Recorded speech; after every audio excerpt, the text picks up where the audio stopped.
আমি আমার অভিজ্ঞতাটা বলছি। আমি যখন এখানে আমার কাছে ফোন এসেছিল দু একটা, ইমিডিয়েট যাও এরকম এরকম ব্যাপার। তো আমার কাছে ওনার একটা বাড়ির একজন রিলেটিভের ফোন নাম্বার পেয়েছিলাম। আমি ওনাকে ফোন করে জিজ্ঞেস করেছিলাম এখন অরবিন্দর মৃতদেহ কোথায় রয়েছে। তো জানতে পেলাম মৃতদেহ রয়েছে দমদম থানায়। সেখান থেকে দমদম থানা থেকে বডি আসবে সাগর দত্ত হসপিটালে। আমি সাগর দত্ত হসপিটালে যাই। যাওয়ার পরে সেখানকার মানে যখন বডিটা আসে 15 মিনিট পরে, তো তার আগে যিনি আইনজীবী একটু আগে যিনি বললেন, উনি আমাকে বললেন কি ওই একটা ম্যাটাডোরের মধ্যে আসবে। আর ম্যাটাডোর যখন ঢুকছিল তখন আমরা আন্দাজ করে নিয়েছিলাম যে ম্যাটাডোরটা সামনে আসছে সেই ম্যাটাডোরেই ওর বডিটা রয়েছে।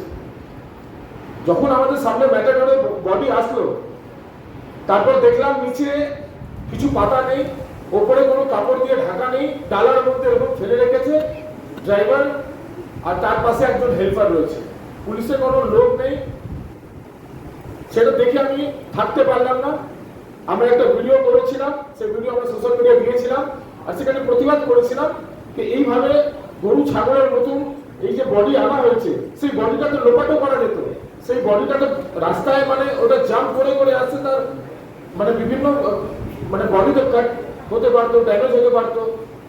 আর সব থেকে বড় ব্যাপার একটা মানবিক তো একটা ব্যাপার থাকে কি যে কোনো মানুষ যে মারা গেছে তার তো একটা মিনিমাম রেসপেক্ট সেটা তো এক্সপেক্ট করে। একটা মানুষকে এইভাবে তো নিয়ে আসা যাওয়া যেতে পারে না।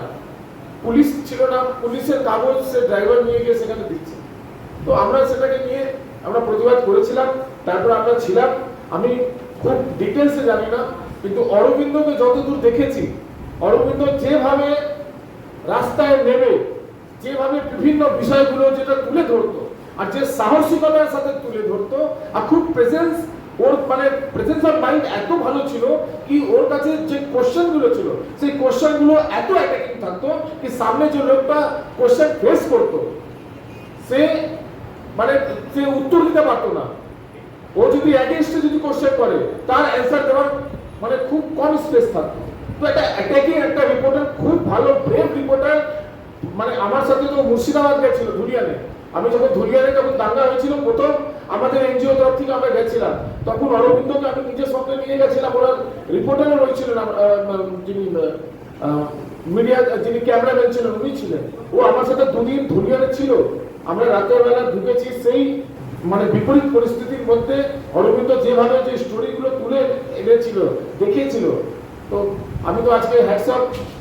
আমি খুব দুঃখিত মানে এরকম একটা রিপোর্টার আমাদের মধ্যে থেকে চলে গেল। আগামী দিন অরবিন্দের জন্য যা যা করতে হবে আমরা করব।